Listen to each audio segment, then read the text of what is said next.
নমস্কার বন্ধুরা, আমার রান্নাঘরে আপনাদের সবাইকে স্বাগত জানাই। আপনারা কেমন আছেন বন্ধুরা? নিশ্চয়ই খুব ভালো আছেন। আজকে আমি আর একটা রেসিপি নিয়ে এসেছি, এঁচোড় চিংড়ি। তো এখানে 500 এঁচোড়কে কেটে নিয়েছি আর 300 চিংড়ি নিয়েছি। এটা একটা পেস্ট বানাবো, আদা রসুন শুকনো লঙ্কা টমেটো পেঁয়াজ, এটা একটা মিক্সিতে পেস্ট করে নিয়েছি।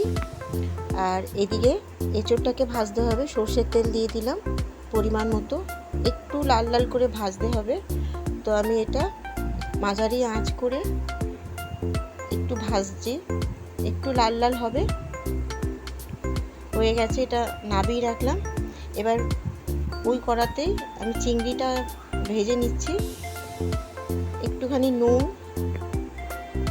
আর একটু হলুদ দিয়ে চিংড়িটা ভাজছি। আমরা সবাই জানি চিংড়ি বেশি ভাজা উচিত না, শক্ত হয়ে যায়। তো আমার চিংড়িটা ভাজা হয়ে গেছে। এঁচোড়ের থালাতেই আমি ওই থালাতেই তুলে নিলাম।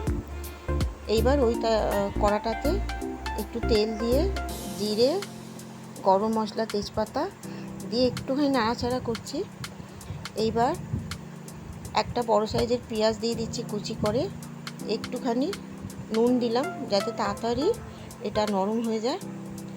তো এবার নরম হয়ে গেছে, আমি পেস্টটা দিয়ে দিচ্ছি, আদা রসুন শুকনো লঙ্কা টমেটোর পেস্টটা যেটা করে রেখেছিলাম মিক্সিতে, ওটা দিয়ে একটু নাড়ানাড়ি করব। 3 মিনিট মতো নাড়াচাড়া করে এবার হলুদ গুঁড়ো লঙ্কা আর ধনে জিরে দিয়ে দিলাম, দিয়ে নাড়াচাড়া করছি।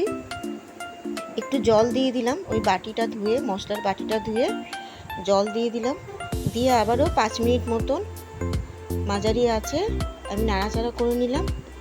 এবার দেখুন তেলটা আলাদা হয়ে গেছে। আমি ভেজে রাখা এঁচোড় আর চিংড়িটা দিয়ে আবারও ভালো করে নাড়াচাড়া করছি। আর হয়ে গেছে নাড়াচাড়া। এবার পরিমাণ মতন জল দিয়ে দিলাম, যতটা জল আপনার লাগবে অতটাই জল দেবেন। একটুখানি আমি এতে চিনি দেবো, আপনারা দিতেও পারেন আর নাও দিতে পারেন। আমি চিনিটা দিয়ে একটুখানি ফোটাচ্ছি আর ঢাকা দিয়ে দিলাম 5 মিনিট মতো। হয়ে গেছে আমার এঁচোড় চিংড়ি। গরম মশলা আর ঘি দিয়ে এবার নামাবো,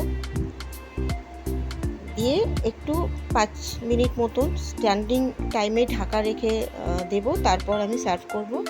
এবার কীরকম হলো আমি দেখাবো আপনাদের। এইরকমভাবে আপনারা এঁচোড় চিংড়ি করবেন বিয়েবাড়ির স্টাইলে, তো খুবই ভালো লাগবে। এই যে দেখুন,